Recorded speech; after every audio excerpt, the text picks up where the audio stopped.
Why spend $110 on a jersey when you can buy them for $35 at thejerseygod.com? All sports available, worldwide shipping, link in the description.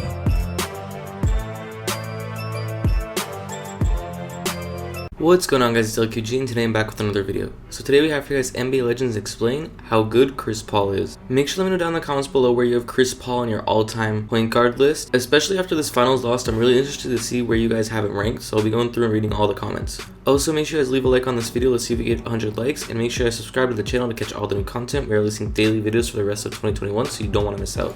With that being said, let's get into NBA Legends explain how good Chris Paul is. Who's today's John Stockton?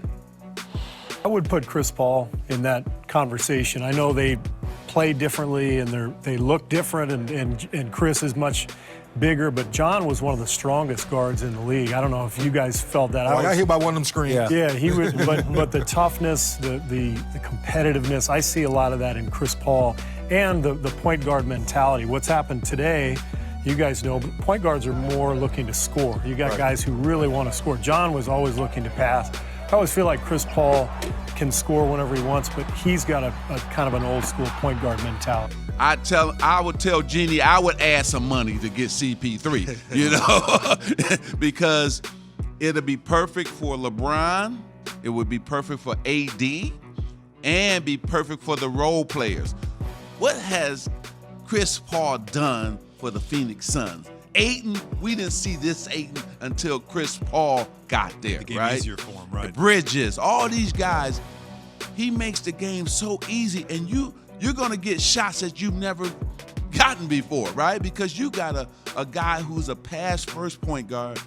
And then what I love about Chris Paul this year, he's saying, okay, fourth quarter, give it to me. Mid-range. He scored, 10, 12 in a row in Denver when the game was on the line. I was at the game in LA when he said, oh, the Lakers came back. He said, uh-oh, let me put a stop to this. I'm gonna take over, score the next 4 possessions, and the game was over. I love the way Chris Paul thinks the game. See, he has that Laker mentality, and I'm still mad at the NBA for not letting that trade go through. The late David Stephen, all those years ago. We were talking about that. He should have been a Laker a long time ago. Where do you put Chris Paul all time as a point guard? Well, I think he's definitely one of the best that's ever played the game. Is he in the 5? Could you name 5? I'm trying to, when you got the Isaiahs and the guys that Oscar, when you talk about those guys, I guess Steph, are you putting Steph at 2 or you putting him at 1? Well, I'm putting him at 2. So you have to make those decisions. Two but I would say, yes, he's definitely, to me, a top 5 point guard, top 7, 6 point guard of all time. And then what he's doing, not turning the ball over, too. Clean. Wow. Getting all those assists, not turning the ball over. But let him get done first. I think right now, we're too early to judge guys. He's still got a lot of basketball to play, and so let him he's still building his resume. And I think that what I want him to do, not only get to the final, but win one, right? And to me, he is sort of like Dr. J. Everybody was cheering for Dr. J because he was my idol, and he ended up sweeping my Lakers to win his first championship. And I think Chris Paul, the class, just like Dr. J, one of the faces of the league, just like Dr. J, had commercials just like Dr. J. I mean, this story is just like the Julius Erving story, and he finally got a championship. And I want the same for Chris because he's meant a lot to the league. Your thoughts on what the Clippers have done in getting Chris Paul? It's a great acquisition. I mean, it's tough. Eric Gordon, I always think extremely highly of him. And, came in and had a year there where he played extremely well. And so it's tough to see them go. But Chris is a fantastic player. I mean, they've made a great addition. Chris is a great floor general. I'm sure they'll get after it defensively as well. There'll be a lot of energy behind them. I'm sure they'll do more than well. People say, the Clippers are more exciting now. I agree. Are you being sarcastic? No, I agree. I definitely go watch them. You know, Chris is vastly entertaining. For sure, I definitely checked him out. I know Chris, I have unbelievable respect for him, and I just think he's one of those elite players that come along every once in a while. He just plays, and he's been one of the not only best point guards in the league, but he's one of the best defenders at his position that I think I've ever seen. That Chris Paul gets his guys to play the way that he wants them to play, and they follow the way that he plays. And that's why they're being successful on the basketball court.